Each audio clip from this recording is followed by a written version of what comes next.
Најпрви, добар вечер на сите. Дечки, добро дојавте на бесплатното онлайн предавање насловено UX Design is Everywhere. Јас сум Вилијам, дел сум од тимот на Brainster и вечерва ќе го водам овој вебинар. Тука со нас е секако човекот за чие предавање сме собрани, инструкторот Димитар, кој има многу искуство и проекти позади себе во сферата на графички и UX/UI дизајн и е врвен UX дизајнер. Исто така, Димитар ни е и инструктор на академијата и без да должам премногу, предавањето стварно е многу добро, take notes, и ќе му предам цената на Димитар, тој да се представи и да преминеме на предавањето. Така да, Димитар, повели. Фала ти, Вилијам. Здраво на сите прво.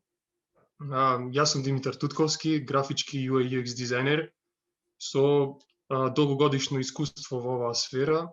Моментално работам како сениор графички дизајнер во Nova Solutions, исто така како што кажа Вилијам, сум инструктор и ментор во онлайн академијата за UI UX дизајн во Brainster. Денес на овој вебинар ќе зборуваме за UX Design is Everywhere, така што ќе обработиме три теми, кои што првата тема ќе зборуваме за UX и што представува UX и UI дизајн, ќе зборуваме околу тоа малце, па потоа ќе разгледаме една тема за UX дизајн во секојдневниот живот, па за на крај да зборуваме за кои се чекорите за креирање на еден добар UX дизајн.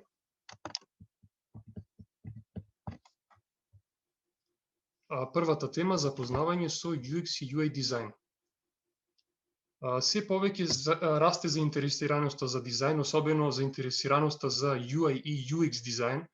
Според тоа, денес ние користиме многу дигитални алатки, со кои што нормално кога користиме дигитални алатки, користиме и одредени веб апликации, одредени веб страни кои што секојдневно нормално ги користиме, и според тоа оваа гранка се развива се повеќе и повеќе. Според тоа, има многу почетници кои што влегуваат во оваа си сфера, така што UX и UI термините се на избунувачки полиња во оваа IT сфера. Ние треба да знаеме дека тие представуваат два различни дисциплини во самиот дизајн, но исто така тие представуваат една заедничка целина при креирање на еден дигитален производ. Со други зборови, UX не може без UI, а UI не може без UX. Денес луѓето кои што почнуваат во оваа сфера понекогаш погрешно, ги грешат, ги бунат овие два термини, што станува главен проблем, така што од друга страна како UX и UI дизајнери ние треба да имаме конкретно познавање на овие две сфери, така што да знаеме како треба да се почне креирањето на еден производ од самиот старт до самиот крај. Сега ќе разгледаме што представува UX дизајн. UX дизајн, или на македонски дизајн на корисничко искуство, представува процес на истражување, развивање, подобрување на сите аспекти на интеракцијата која што ја прави корисникот или the user нормално со одреден продукт со што ги задоволува неговите потреби.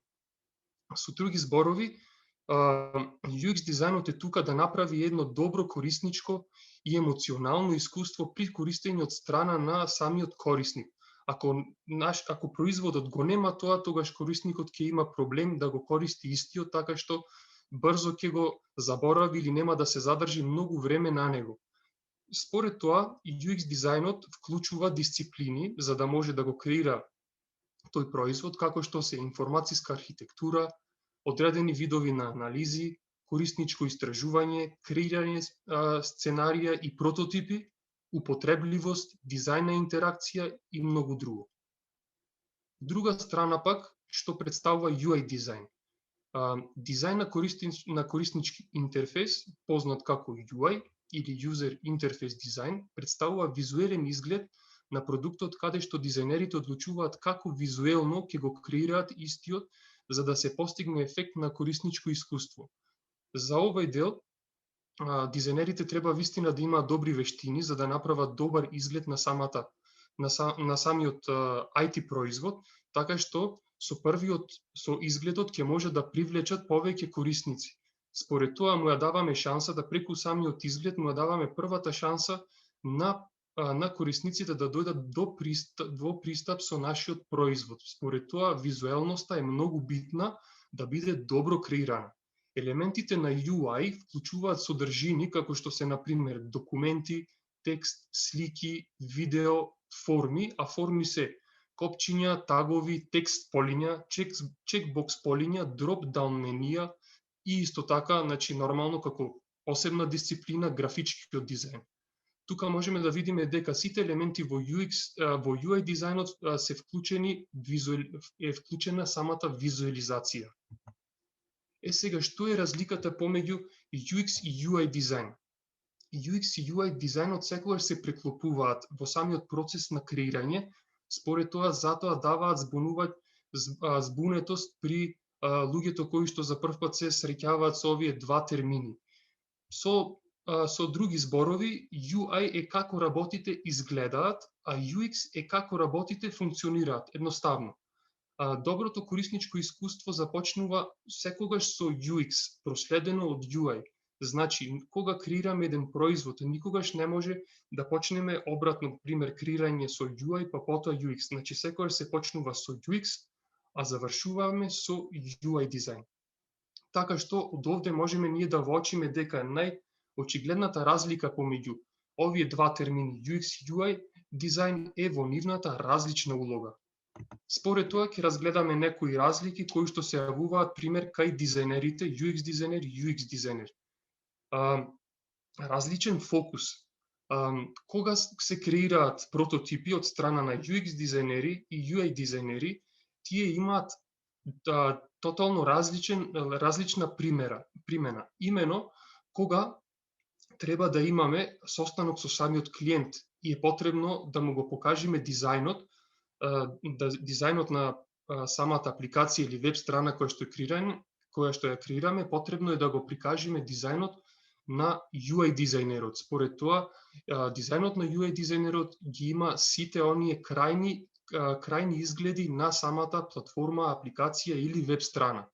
Доколку пак имаме состанок со нашиот development тим или пак програмерски тим, тогаш потребно е да му се прикаже прототипот од UX дизајнерот или UX прототипот, каде што се застапени сите функционалности, така што ќе може да им се објасне на самите програмери како функционира истиот. UI дизајнерите се фокусирани на изглед или пак фронтенд, а UX дизајнерите се фокусирани на самата функционалност или пак бекенд. Исто така, тие користат, UX дизајнерите и UI дизајнерите користат различни бои. Како, например, UX дизајнерите користат 3 бои и тоа црна, бела и сива. На следната слика можеме да видиме како, пример, еден прототип изгледа, или овие се наречени wireframes.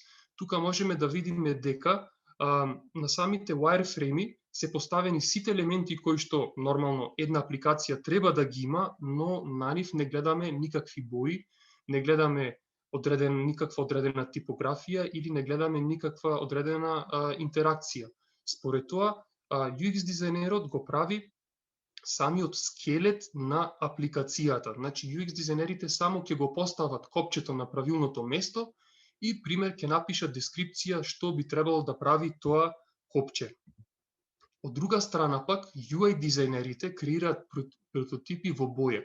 Значи, тие ќе ги користат сите нивни вештини за да може да го направат тој скрин или тој производ што е можно пореален. Така што UI дизајнерите, ако креираат копче, тие ќе ги креираат сите моментуми кога се користи таа, пример, апликација или веб страна, така што ќе го креираат копчето како изгледа на default state, како изгледа на hover state, како изгледа на selected state. Како што користат различни бои, исто така UX и UI дизајнерите користат и различни алатки, така што за UI дизајнерите креирањето на визуелност и слика е од најголема важност.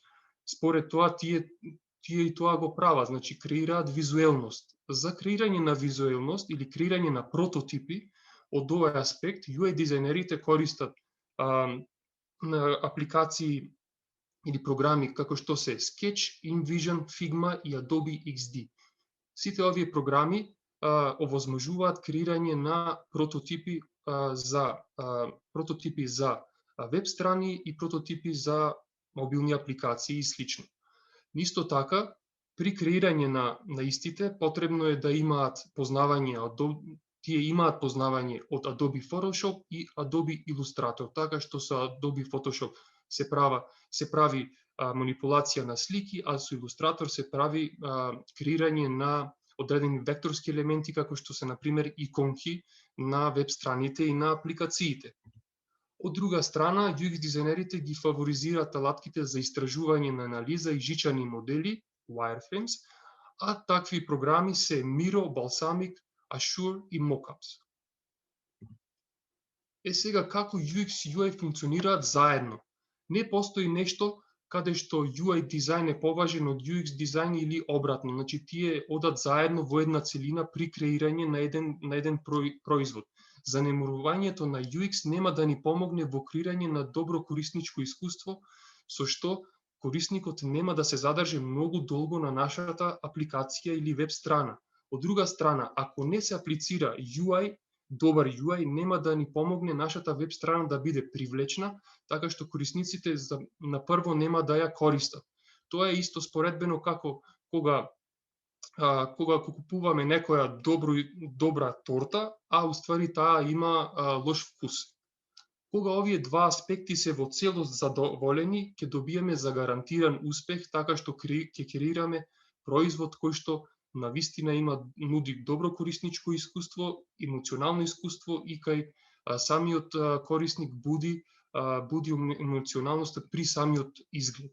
На следната слика можеме да видиме како овие два аспекти кореспондираат заедно, така што UX дизајнот со помош на usability testing, user research, data analysis, task flows, user satisfaction, personas prototyping креира wireframes, значи жичен модел, кој што му го предава на UI дизајнерот или на UI одсекот, каде што со помош на visual design, layouts, branding, user controls, типографија, colors, mockups го креираат крајниот производ. Сега ќе зборуваме за онаа тема која што денеска е баш главна на овој вебинар, а тоа е UX дизајн во секојдневниот живот. Денес користиме различни продукти кои што многу често наоѓаме недостатоци и ограничување во одреден момент. Многу пати сме се запрашале дали овој продукт кој што го користам, дали може да се подобри или нешто не функционира како што треба точно со овој производ. Дали може да се подобри. Да, секогаш UX дизајнот може да се подобри на сите производи и да, сите производи со кои што ние денес кореспондираме содржат UX дизајн. Например, секој ден ние се сочуваме со голем број на продукти, како што се четка за заби, шишиња, фрижидери, телевизори, машини за перење, компјутери, микробранови печки и слично, кои што сите во нив содржат UX дизајн. И нивната еволуција на креирање на тие продукти е направена преку UX истражување. Корисничкото искуство или UX дизајнот исто така представува и емоционално искуство, кое што корисникот го доживува преку користењето на одредена веб страна, апликација, сервис или продукт. Со други зборови, UX има многу поголема примена споредбено со креирање само на веб страни и апликации. Значи, UX дизајнот е буквално секаде околу нас. Во сите производи во секојдневниот живот може да се инкорпорира подобар UX дизајн. Тоест, сите производи кои што денес ние ги користиме може да се подобрат и да се однесат на поголемо ниво со подобар UX дизајн, така што тие ќе нудат подобро корисничко искуство, подобро емоционално искуство и ќе бидат многу полесни за употреба од страна на корисниците. За тоа да се постигне, Сега ќе разгледаме 5 начини кои навистина значат во секојдневниот живот при креирање на UX дизајн за било какви производи. Под 1, одличниот дизајн може да го направи најдобриот производ. Значи, дизајнерот секогаш има улога на детектив, кој што истражува што им е вистина потребно на луѓето, кои се нивните проблеми, кои што се соочуваат, кои се нивните емоции при користење на тој производ и исто така што мислат при користење на истиот производ. Според тоа, дизајнерот потребно е тие овие информации да ги воочи и според тоа да го креира одредениот производ.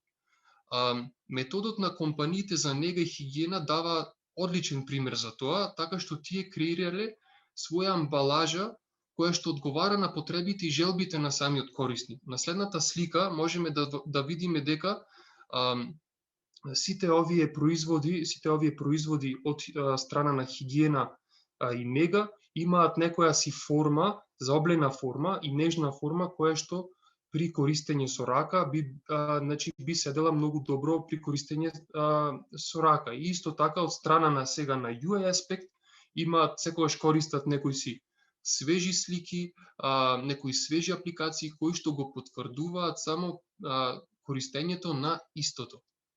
При самиот процес на работата не секогаш можеме да постигнеме перфекција на прво. Според тоа, сите овие производи кои што денеска ние се соочуваме, поминале низ некоја си таймлайн на еволуција каде што нивниот UX дизајн му се подобрувал.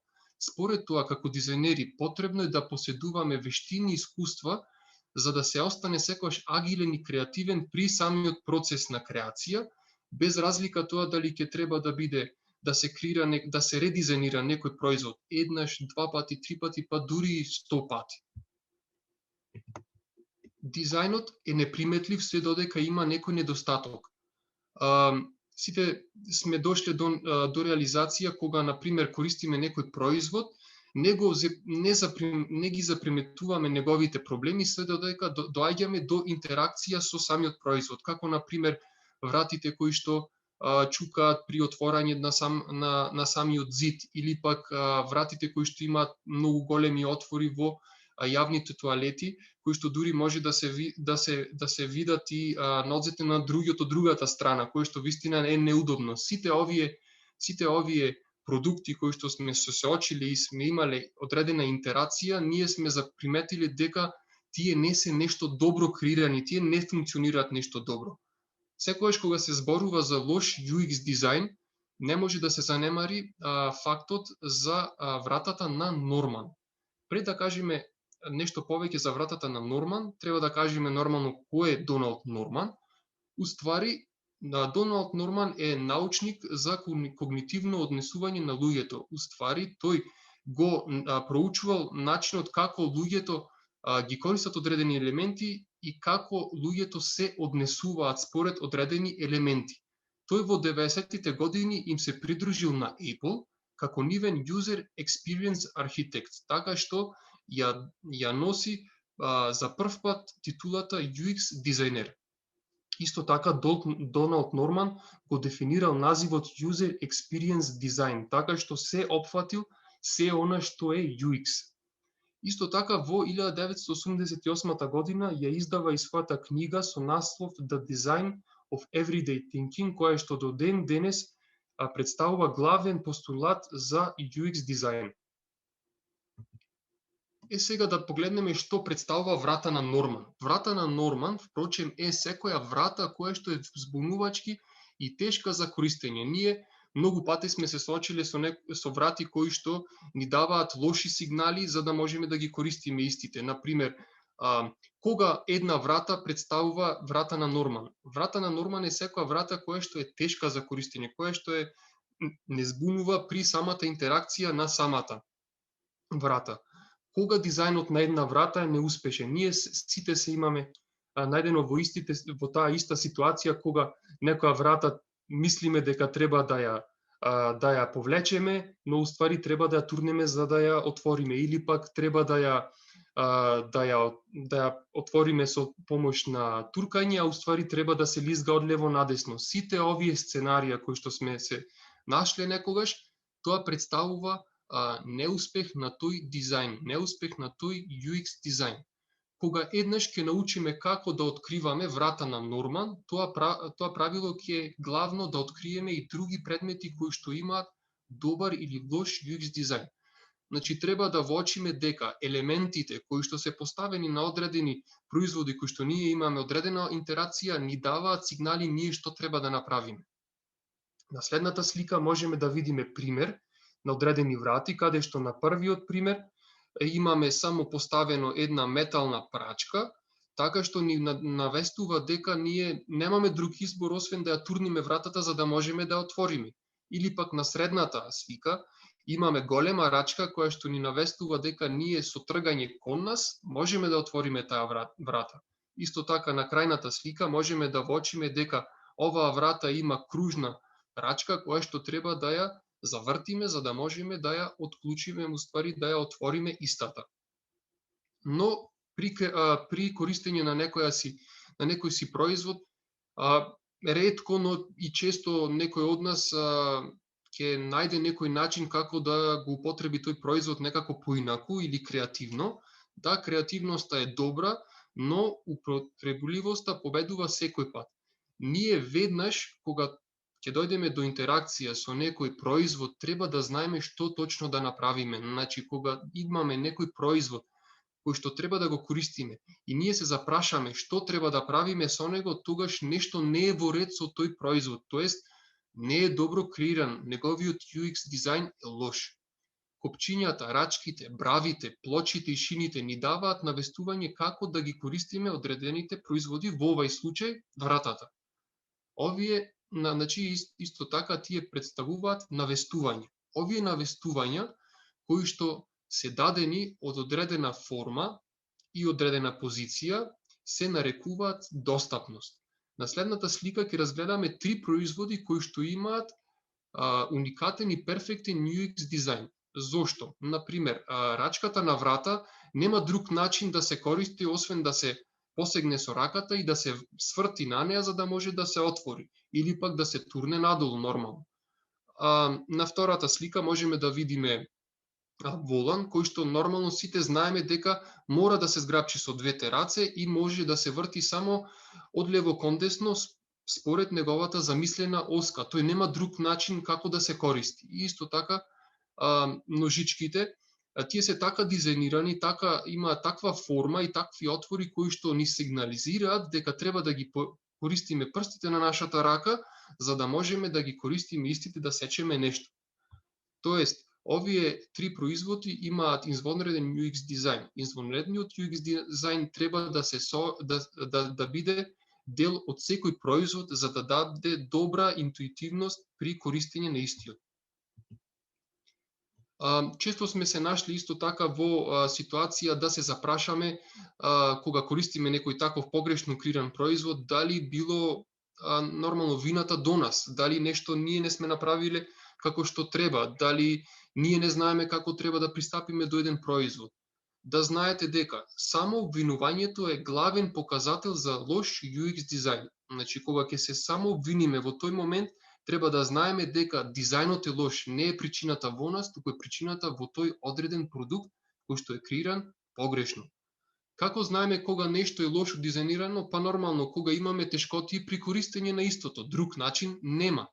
Секој продукт кој што го збунува корисникот и е тежок за употреба или функционира контраинтуитивно, нормално представува врата на Норман. Ова е основното правило кое што ние треба да го научиме за да можеме да го препознаваме добриот UX дизајн во одредените производи кога ги користиме истите. Според тоа, при креирање на одреден производ, без разлика тоа дали било веб страна, апликација, платформа или било каков производ и услуга, потребно е добро планирање и креирање на секој елемент на самиот продукт за да функционира правилно истиот. Никој не го чита упатството. Кога сте се Кога сте се сетиле дека последен пат сте седнале и сте прочитале упатство, големо упатство од некој производ кој што сте го купиле? Па нормално, јас барем никогаш не сум прочитал.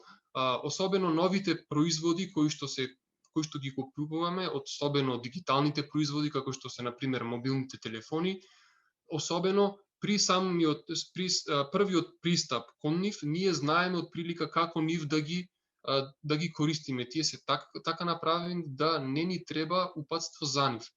Никој не сака да чита долги и тешки упатства. Тоа треба да се избегне. Потребно е кога се креира еден производ, UX дизајнот да е така креиран да можат самите корисници отма да знаат како да го користат. Па тука ќе разгледаме еден пример што се десило со часовниците кога се зголемило заинтересираноста за здравиот живот и спорт. Тие преминале во спортски белегзи, часовници или bracelets, како што се на пример Fitbits и iPhone. Тие исто така имаат тие се уреди кои што имаат исто така и апликации кои што се користат заедно со нив и се лесни за разбирање и пријатни за користење. Како на пример тие автоматски мерат дали корисникот оди, трча или вози велосипед, без тој да треба да одбери некоја си одредена функција или пак автоматски ги брои нашите чекори или ги брои потрошените килограми во тој ден, им дава одредена анализа што сме направили, колку сме се движеле во тој одреден ден. Ваквите features или карактеристики се секогаш добредојдени за секој производ. Човековиот елемент влијае на перформансите на производот. Треба да знаеме едно, дека луѓето не секогаш го менуваат начинот на кој што ги прават работите и дури и кога тие се погрешни. Поради тоа што некогаш кога користиме некои си производи кои што за тој момент биле погрешно креирани или имале лош UX дизајн, ние веќе сме се со текот на годините ние веќе сме се навикнале на тие да ги наречеме мани на користење. Според тоа, дизајнерите потребно е секогаш да се постават во кожата на корисниците и за да го разберат како корисниците го користат одредениот производ и според тие така наречени мани да го производат одредениот производ. Тука ќе разгледаме еден пример со капачето на паса за зъби. На сите ни се има случајно да при неговата употреба дојде до негово паѓање, па дури губење, според тоа дека е тоа мало или не е добро пристапно, достапно при употребата на истото. Компаниите кои што ги произведуваат овие производи го воочиле овој проблем при самата историја на производство и се потрудиле да го решат тоа со нормално креирање на подобар UX дизајн. Така што дизајнерите потребно да размислуваат како корисниците ја вршат одредената интеракција со нивниот продукт. Различните дизајнери од различните компании дале различни решенија на тоа. Како на пример, некои направиле капачиња кои што се многу поголеми од стандардните и направиле поголеми подлабоки рецки со тоа што да го зголемат самиот грип кога го употребуваме тоа капаче. Или пак некој дошле и уште еден левел погоре, така што го направиле капачето да биде фиксирано за самата туба и да може да се отвори одгоре надолу, со што го решиле овој проблем на губење на самото капаче. Тука можеме да видиме на оваа слика една еволуција на еден продукт како при креирањето на првиот прототип биле повлечени информации од страна на UX дизајнерите и се дале конкретни решенија за да може да се реши тој проблем. Така треба секој производ да помине одреден дел и време каде што неговиот UX дизајн ќе биде подобрен. Добриот UX го леснува купувањето. Добриот UX дизајн едноставно ги прави луѓето да го сакаат продуктот и услугите така што секогаш се враќаат на истата таа услуга или истиот тој бренд. Ние секогаш сме се запрашале зошто, пример, кога ќе одиме во некој од големите маркети, секогаш купуваме купуваме повеќе производи од она кое што сме планирале. Не само тоа, туку и пак се враќаме во истите тие маркети поради што имаме некоја си чувство на задоволност. Прашањето е дали маркетите користат анализирање на како луѓето се однесуваат според купувањето, па така се местат и одредените производи. Одговорот е да. Дури и маркетите го користат UX дизајнот за да можат да повлечат, да ја зголемат нивната продажба. Ќе посочам некои примери. Дали сте запрашале зошто при самиот влез на маркетите секогаш има производи кои што се свежи, како на пример овошја, или пак се пецива, како на пример леб, кифли и слично, кои што даваат исто така шират добар мирис. Со тоа кај нас се побудуваат одредени емоции кои што се врзани со исхраната, така што имаме чувство на среќа. Со тоа чувство на среќа ние автоматски ќе купиме многу повеќе производи кога одиме во тој маркет. Или пак дали сте се запрашале зошто е многу тешко да се најде во големите маркети солта или шеќерот. Секогаш се ставени на некои подолни рафтови, некаде се поставени каде што треба да поминиме одреден период за да ги пронајдеме. Тоа е направено така за да поминиме подолго време во маркетите, за да наидиме на некои производи кои што мислиме дека треба да ги купиме или пак во тој момент ќе ги купиме. Или пак дали имате воочено дека секогаш поскапите производи се поставени на висина на нашиот вид. Ако може да го забележите тоа, ќе воочите дека секогаш производите кои што се пониска цена се поставени на подолните рафтови. Тоа е нормално направено да се направи да се зголеми профитот. Но познатите маркети не го измислиле тоа, туку го користат истото корисничко искуство кое што Волт Дизни пред 50 години го користил за креирањето на неговиот забавен парк. Така што Волт Дизни се смета за првиот ветеран кој што ги поставил UX постулатите без тој да знае што тоа значи UX. Така што Волт и неговиот тим, кој што бил наречен Imagineers, поставил многу основни практики кои што денес се следат во самиот UX дизајн. Сега ќе разгледаме некои си карактеристики кои што Волт ги правил за да го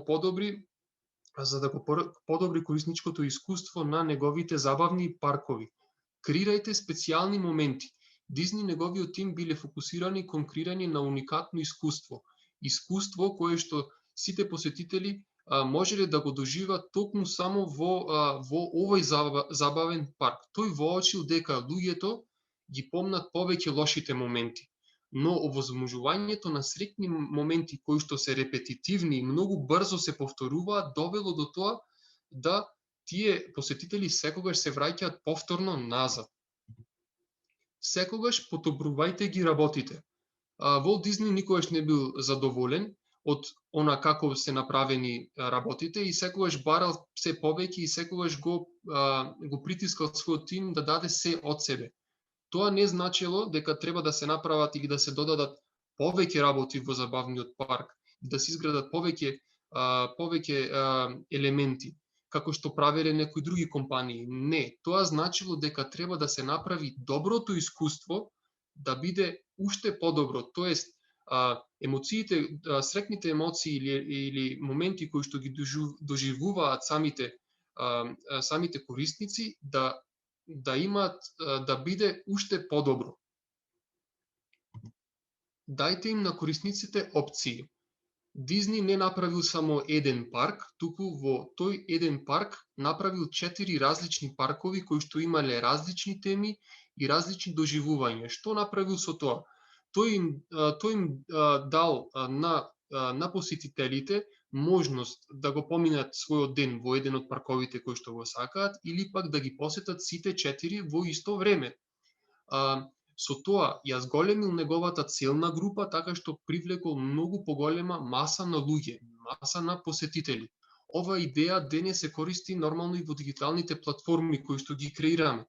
Како што се, например, можност за различен преглед, различно пребарување, различни опции за напредните корисници и слично. Ние сите имаме користено онлайн шоп, каде што имаме воочено дека можеме да пребараме производи на неколку различни начини, како например преку паѓачките менија, преку категориите кои што се поставени од левата страна или пак преку search барот каде што можеме да го испишеме името на самиот производ. Значи тоа правило се користи денес нормално во дигиталните елементи, дигиталните производи, се извинувам. Бидете иновативни. Дизни ги развил мултипланската камера за филмовите и комплексните серии на аниматронски роботи за неговиот парк во исто време.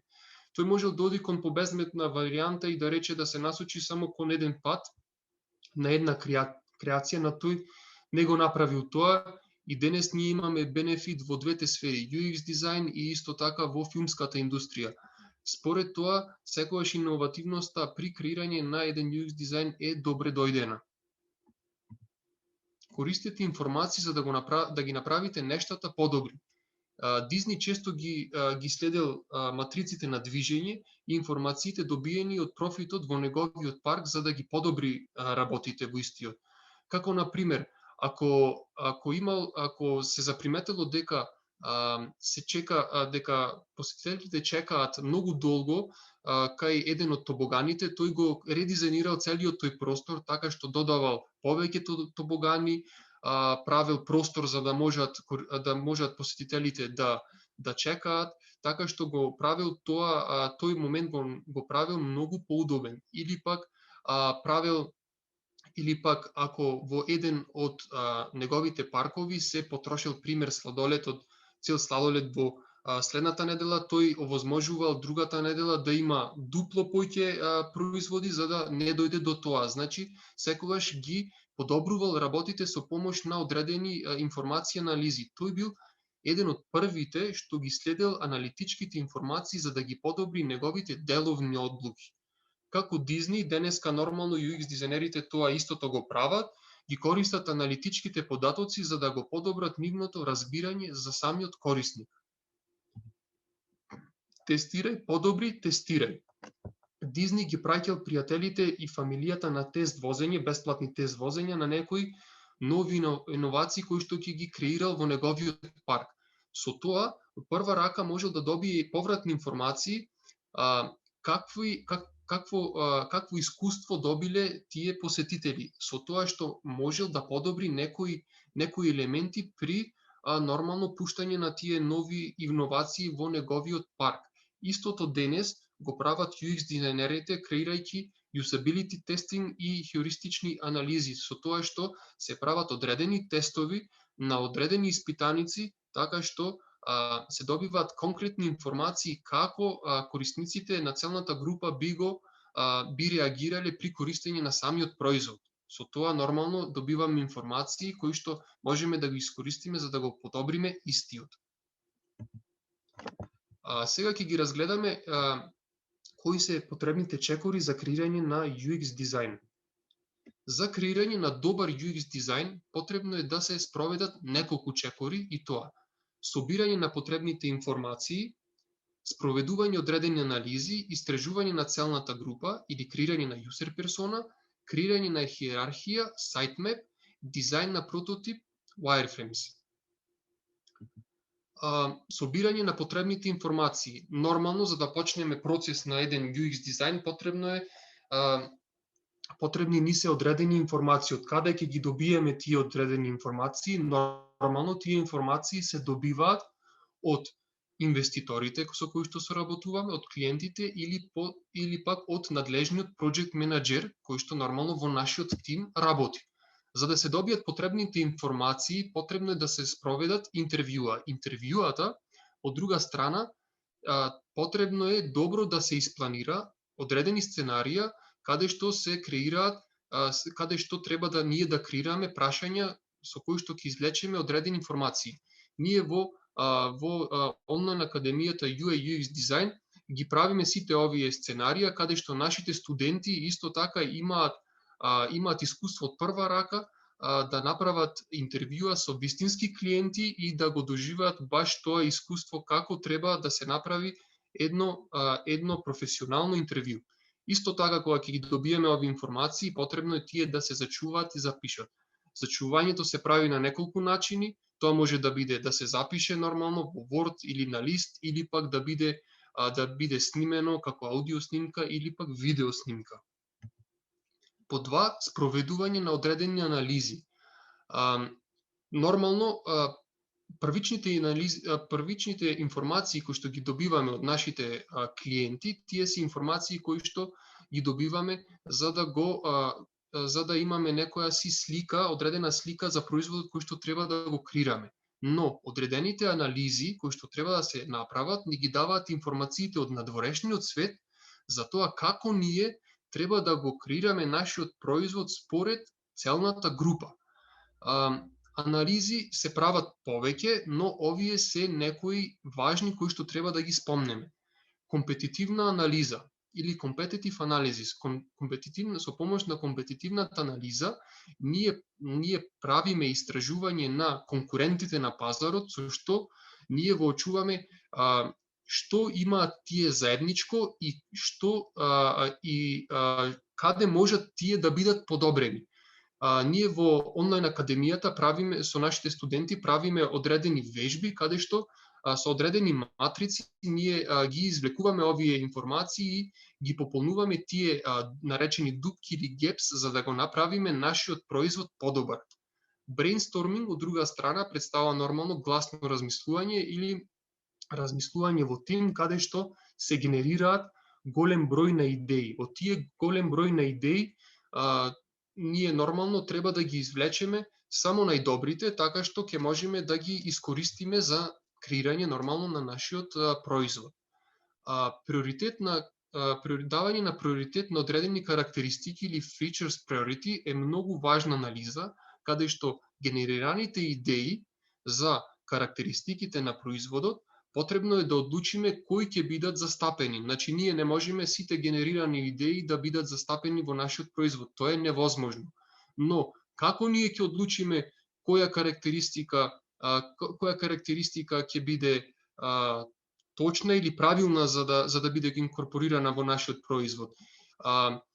Не треба ние тоа да го одлучиме според наше некое си индивидуално мислење. Тоа треба да биде одлучено според одредена експертиза. Во онлайн академијата со нашите студенти правиме одредени анализи и графици во кои што ние можеме точно со помош на матрици можеме точно одредиме која карактеристика ќе ни донесе големо влијание и која карактеристика е добро да биде прва или да биде прва направена и која треба да се состои во самиот производ. Исто така, usability testing и хeuристичните анализи на крај од самиот тој процес ќе ни овозможат да добиеме повратни информации од корисниците кои што ни се потребни за да ги интервјуираме при користење на самиот производ. Од тоа ние добиваме повратни информации за тоа како корисниците го користеле нашиот производ и каде можеме ние да го подобриме истиот. Истражување на целната група и креирање на user persona. За да креираме одредено корисничко искуство и нормално одреден производ, потребно е да знаеме за кого ќе биде наменет тој производ или таа апликација, таа веб страна. За тоа да се направи се врши истражување на различни испитаници преку интервјуа. Исто така, тие интервјуа потребно е да бидат добро планирани во одредени сценарија со одредени прашања. Според истражувањето на тие испитаници, ние треба да креираме одредена user persona. Креирањето на user персоната во онлайн академијата со нашите студенти ја вежбаме нормално со одредени алатки кои што ги изучуваме за да можат тие да бидат креирани. На следната слика ќе видиме како изгледа, можеме да видиме како изгледа една user persona, која што во неа се состои основни информации, мотивации, цели на самата user persona, фрустрации и исто така технологии, персоналитет и брендови кои што ги користи. Ова user persona нас ни е потребна поради тоа што секогаш кога ќе го креираме производот, треба да се навратиме на тоа што би мислела user персоната при креирање на некоја си карактеристика. Впрочем, таа ни е наша дефиниција за нашата целна група. Креирање на хиерархија или sitemap. Значи, самиот процес кој што го имаме ние како UX дизајнери, собираме многу информации. Така што на крајот од денот треба да направиме едно големо организирање. Со помош на информацијска архитектура тоа се прави, така што ги подредуваме сите информации на одреден начин кои што ќе бидат разбирливи за сите во нашиот тим. Исто така, кога имаме одредени информации кои што треба да се инкорпорираат во нашата платформа, веб страна или апликација, потребно е ние да одредиме како тие информации ќе бидат точно поставени по редослед. Но како ние тоа го правиме? Особено нормално го правиме по некоја наша интуиција како ние тоа мислиме дека е правилно, но тоа е секогаш неправилно поради тоа што потребно е да се направи одредена анализа која што се нарекува card sorting. Со помош на card sorting ние правиме, ние им задаваме одредени задачи на одредени испитаници кои што треба одредени информации да ги подредат и да ги групираат според тие како размислуваат. Во онлайн академијата изучуваме одредени алатки, онлайн алатки со кои што ние можеме да ги извлечеме сите овие точни информации за тоа како се подредуваат одредените информации за да креираме една платформа. Кога тоа го имаме, ние можеме да направиме, да креираме или да изградиме мапа на страницата или точно наречена sitemap. Sitemap или мапа на страницата можеме да видиме на следната слика. Тука можеме да видиме дека се застапени, дека тука е прикажана една веб страна. Една веб страна е состојана нормално од голем број на скринови, така што тука тие се прикажани како сите се поврзани една со друга. Ова е многу важно да се креира, според тоа ќе ни даде точни информации како нашиот продукт функционира. Тоа е многу круцијално поради тоа што овие информации треба да ги има и девелопмент тимот за да може да отпочне со неговата работа. Дизајн на прототип. Нормално, за да може да направиме на крајот дизајн на прототип, потребно е исто така да креираме user flow и user journey. Сега што представува user flow?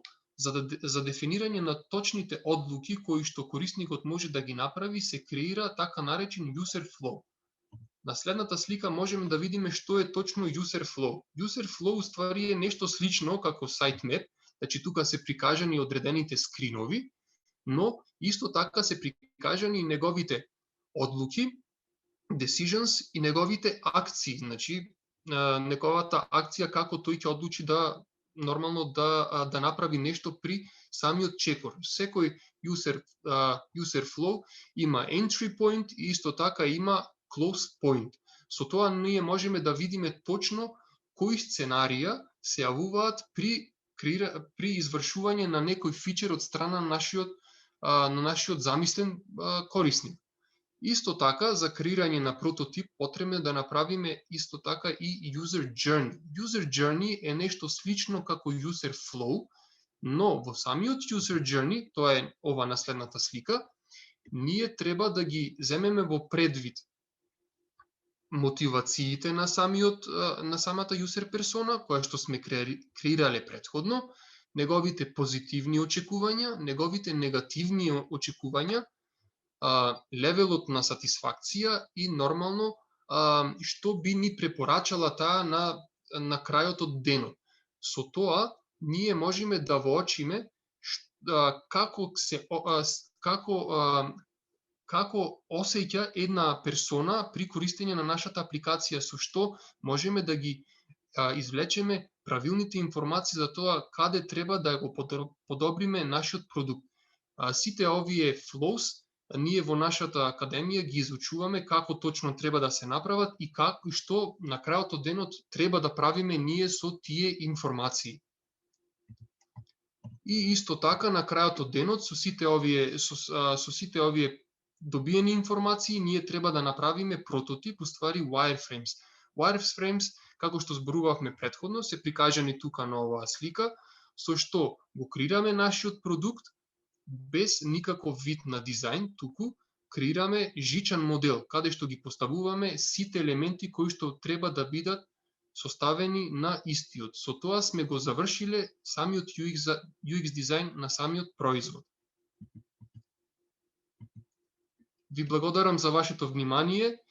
Се надевам дека денеска можевме да разјасниме некои теми околу UX UI дизајнот и се надевам дека можев да ви посочам како треба да се креира еден производ, што треба да се креира, што треба да се запази при креирање на еден добар UX дизајн. Ви благодарам уште еднаш. Супер. Океј, одлично, Димитар, ти благодарам. Дечки, тоа било за делот со предавање. Направивме дистинкција меѓу UX, UI дизајн, видовме бројни примери за добар, лош UX дизајн и последниот дел, самите чекори за креирање на UX/UI дизајн. Одличен деливери од Димитар. Ти благодарам, беше многу, примерите беа многу добри и самата презентација беше многу добро скоцкана. Слободно, дечки, погледнете страницата на Академијата за UX дизајн, која што имате на слайдот. Сега ќе ви ја пуштам и во чет.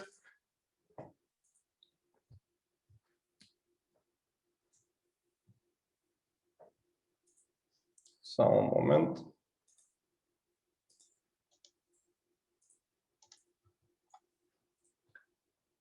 Тоа е линкот од нашата страница за Академијата.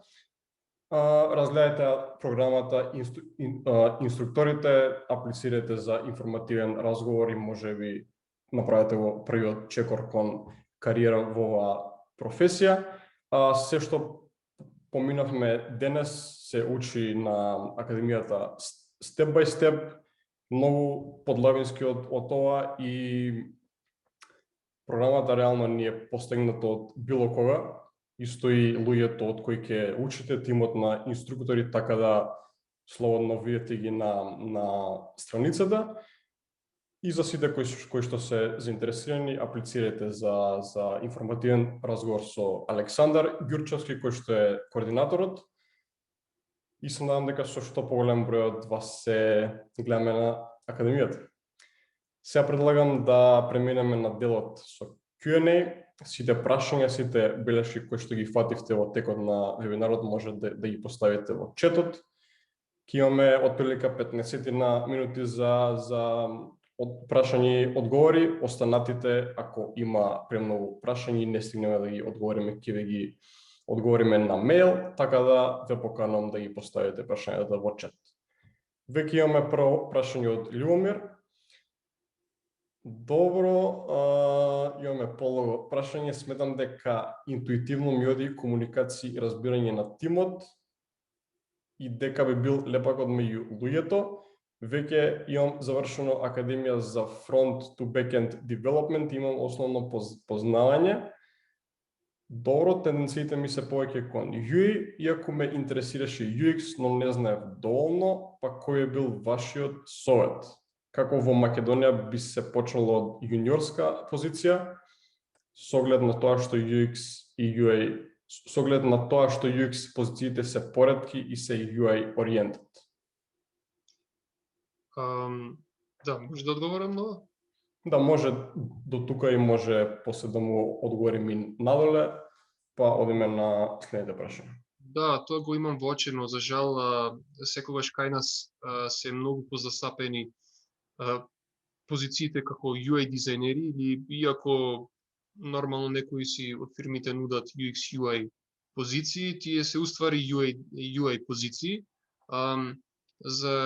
Нормално за да бидете добар UX дизајнер потребно е да ги научите сите овие степ бај степ анализи кои што треба да се направат. Според тоа секогаш луѓето мислат дека кога треба да станете UX или UI дизајнер, дека ќе го помините повеќе времето во креирање на визуализација. Тоа не е точно. Според тоа потребно е да се направат прво одредени анализи, да добиеме одредени информации за да можеме да го креираме точно производот. Според тоа ние потоа многу лесно можеме да му ја дадеме самата визуализација или визуелниот изглед на самиот продукт. Значи прво многу е важно сите кои што се занимаваат во оваа сфера, без разлика дали е фронтенд или UI, треба да имаат барем основно познавање на UX. Поради тоа што сите ние креираме производи кои што се наменети за одредена целна група, а тоа ние треба добро да го разбереме. А тоа нормално се прави со помош на UX дизајнот. Супер. Вториот дел од прашањето е кои се можностите за ремоут позиции, кои се некои од предзнањата или плусови што би помогнале? Ремоут позиции. Ова не знам точно како да го сватам, но веројатно кореспондира со второто прашање од Виктор, односно поделбата на UX по позиции, односно психолози, аналитичари, когнитивни учениците. Ако ги разделиме овие две гранки, како например како две различни работни позиции, секогаш за UX дизајнер се бара тој да биде способен да прави одредени анализи, како што ги спомнавме, да може да креира персони, user персони, според тоа да може да направи, да може да скицира одредени use case, одредени видови на скринови, со кои што сите тие информации нормално треба да направи сценарија или пак wireframes и на крајот прототипи. И нормално кога ќе биде направени сите тие прототипи, треба да може да изврши тестирање, usability testing, хeuристични анализи и нормално А и Б тестинг. Со тоа ќе може да се наврати секогаш назад за да може да го подобри самиот производ. Значи, UX дизајнерот, особено UX дизајнерот е повеќе, значи 90% е аналитичар, така што со тие аналитики, со тие информации тој креира wireframes. Wireframes потоа се даваат на UI дизајнерот, каде што UI дизајнерот треба да знае да кореспондира со одредени алатки, како што се например алатки за прототипирање, како што се например Sketch, InVision, Figma, Adobe XD, со што ќе му го даде ликот на самиот производ. Значи, тие се некои разлики ако веќе ги дефинираме како job positions. Супер, добро. Љубомир, се надеваме дека ти ги одговоривме прашањата. Дополнително може да го контактираш Александар, ќе оставам сега мејл од него за да те насочи точно. Одиме на второто прашање што веќе го спомнав, дали UX дизајнот има потреба да се подели на повеќе делови, односно на аналитичари, психолози, когнитивни научници и слично? Големите компании особено го прават тоа, нормално дека да. Секогаш кога некоја си дејност е поделена на повеќе гранки, секогаш дава поголемо ниво на професионалност. Но за жал, кај нас се такви фирми или компании се многу ретки, особено помалите компании. Улогата на помалите компании секогаш е захтевна и тука бара да од еден дизајнер да има и UX и UI познавање. Но ако зборуваме за UX, како за UX дисциплина, да, има, например, одредени UX аналитичари, кои што особено тие ги прават само делот со анализите. па потоа имаме UX дизајнери кои што со тие одредени анализи, кои што ќе ги добијат од UX аналитичарите, го прават прототипот. Значи да, секогаш има потреба од разделување за да добиеме поголема професионалност. Исто така има и UX девелопери кои што треба да знаат и бекенд програмирање, дури некогаш ги делат до тоа ниво да добијат поголемо ниво на успех и на професионалност. Одлично, ти благодариме, Виктор. Следното прашање од Ивона. Здраво на сите, би сакала да прашам дали се користат конкретни програми за UX и UI дизајн, да речеме, например, Adobe Photoshop или InDesign. Се извинувам, уште еднаш прашањето. Дали се користат конкретни програми за UX/UI дизајн? Конкретни програми за UX/UI дизајн, да, се користат. Ако зборуваме нормално за UX дизајн, тие се програмите кои што ги наброивме, а тие се програми каде што може да се креираат wireframes и тие wireframes дури да се направат онака жичани прототипи со некоја си интеракција, но нема да имаат застапеност на нормално на дизајн, на визуелност. Такви програми се, како што ги спомнавме, Ashur, Balsamiq, Miro и Mock Plus. Сите овие програми исто така имаат други опции, каде што можеме да креираме и одредени графикони, да можеме да искористиме темплети на матрици, со кои што нормално можеме да ги извршиме нашите анализи како UX дизајнери. Ако зборуваме пак за потребата на основните програми за UI дизајн, тогаш потребно е да се знаат едни од одредените програми за креирање на high fidelity prototypes, а тие се InVision, Sketch, Figma и Adobe XD. Еве јас, например, конкретно работам со Adobe XD. Но исто така UI дизајнерите мора да имаат познавање од Photoshop и Illustrator, поради тоа што нормално како основен елемент сликата треба да знаеме како добро да ја манипулираме и исто така да креираме одредени видови на форми, на иконки кои што ќе бидат застапени во нашата нормално платформа која што ја креираме. Значи, од прилика тие се програмите кои што генерално 95% се користат во оваа сфера. Супер. Андријана, ти благодариме на пофалбите. Одлично прашање. Кој е најголем предизвик за UX дизајнерите за време на пандемија? Дали може 100% да се извршува ремонтли? Па, од моје искуство можам да кажам дека нормално секогаш подобро е да се работи со тим каде што ќе бидете во една канцеларија заедно, поради тоа што има некои одредени метрики кои што треба да ги правите со самиот тим, како например што спомнавме брейнсторминг. Нормално дека тоа може да се направи и од дома, онлайн, нормално со помош на алатки како што се Zoom, но секогаш е, барем за мене, подобро кога сте во тим, кога сте во една канцеларија, кога имате нормално интеракција со вашиот тим, па нормално е и позабавно. Но ако може да се спореди со другите гранки на занимање кои што беа доста погодени од оваа пандемија, ние многу добро поминавме поради тоа што сите наши задачи можеме и од дома ремонтли да ги извршуваме, значи немаме никаков проблем околу тоа.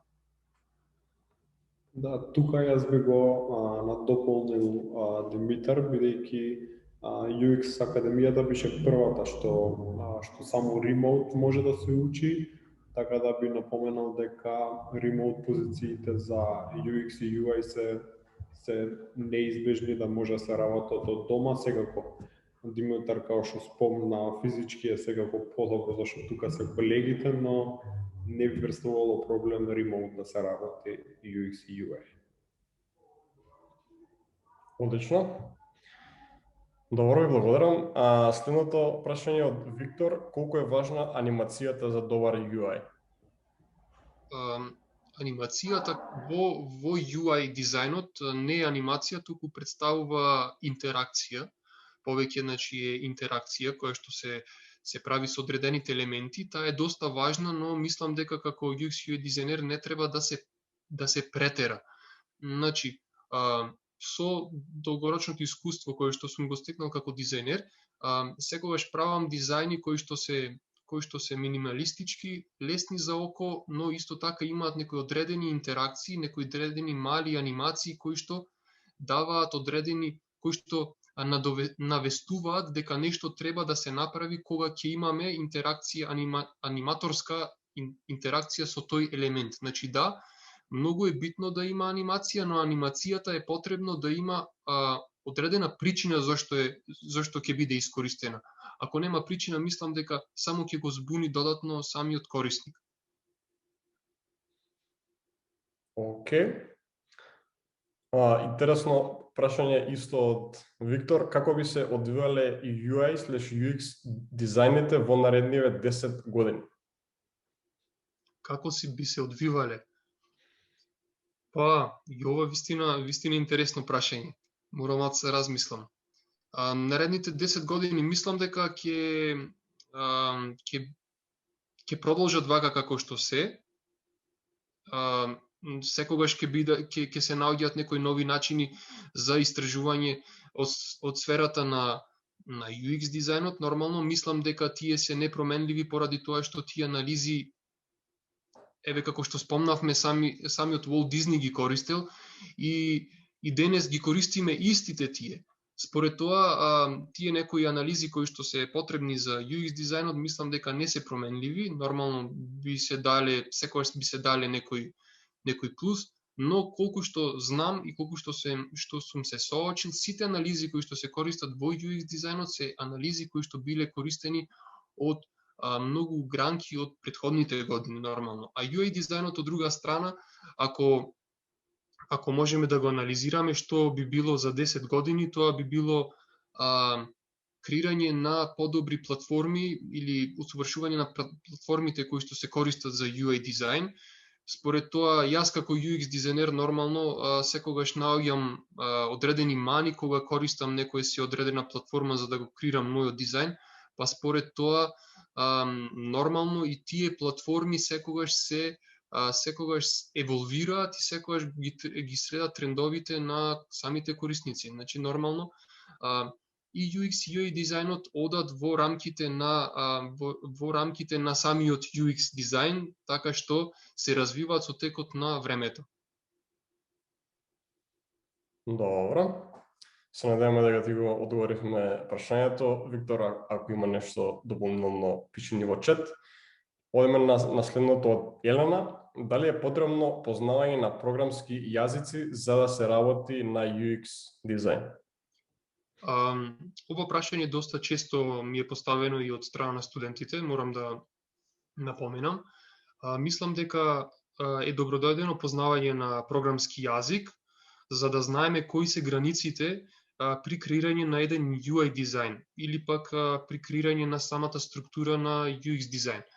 Но исто така, јас, например, од лично искуство немам познавање на програмски јазик, но ги знам точно кои се границите на нормално програмските јазици при креирање на мојот производ. Тоа искуство јас сум го стекнал при долгорочната работа со development team, каде што нормално секогаш кога сум правил некои си одредени дизајни со некои карактеристични фичери, сум се консултирал со development тимот дали тие можат да бидат извршени, дали тие можат да ги креираат или ако не можат да ги креираат, како можеме да најдеме заеднички начин, заеднички јазик да го направиме функционално. Значи да, пожелно е да се знае програмски јазик, но нема потреба да се изучува за да може да се работи во оваа сфера.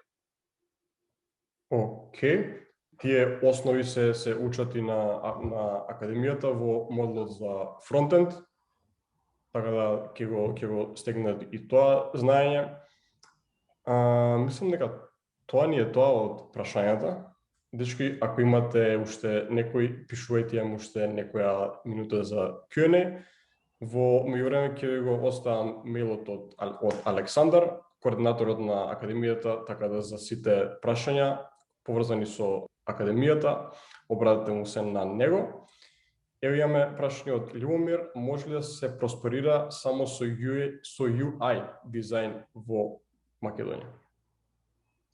Или како UI дизајнер? Да, може. Може да се просперира. Зошто да не, ако се најде таква позиција во фирма која што нуди UI дизајн, може да се просперира.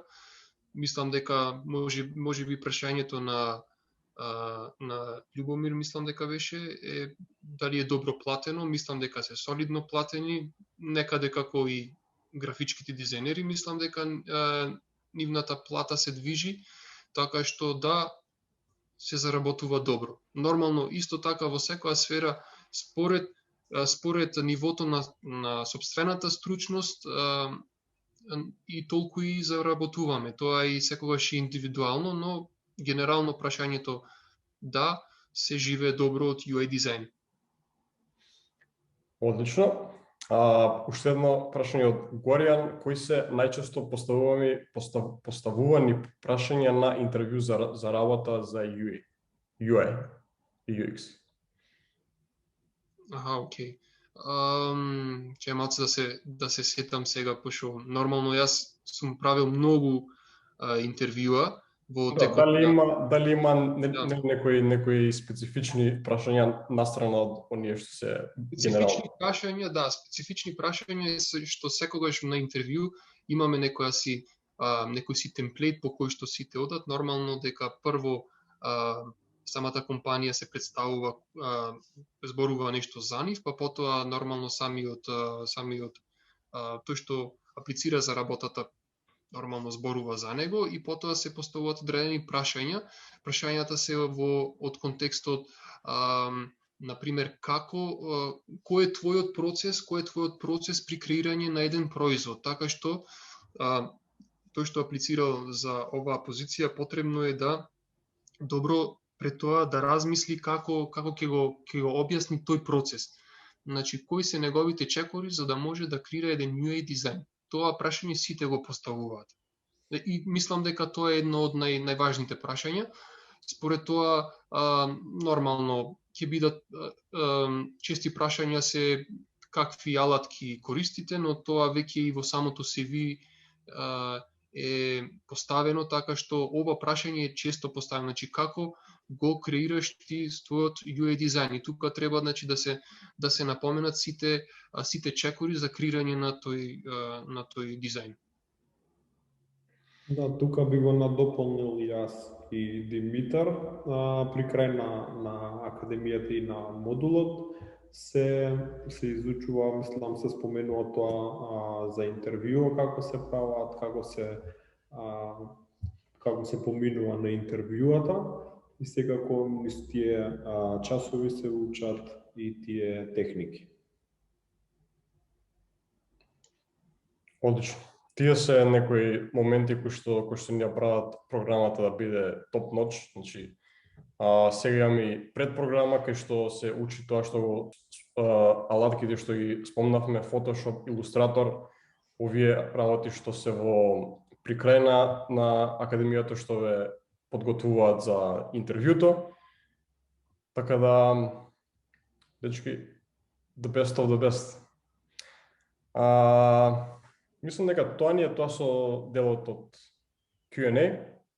Ако имате уште некое прашање, поставете го, инаку би го оставил во добро расположение.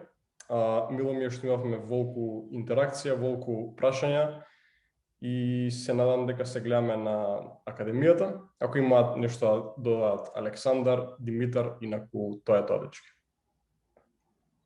Ја би сакал да се заблагодарам на сите што присуствувавте и на сите прашања. Ако имате дополнителни прашања, слободно може да ми ги испратите мене на мејл. Димитар, фала ти на тебе што беше одлична презентација. Јас сакам да се заблагодарам на сите за вашето внимание кој што ми го пруживте денеска. Се надевам дека одговоривме многу прашања, разјаснивме многу неразјаснати прашања и се надевам дека ви го зголемив апетитот за оваа струка. Се надевам дека некој од вас ќе видам како мои следни студенти. Одлично. Дечки, ви благодарам и од мене и тоа е тоа. Останете ми во добро расположение и ве поздравувам.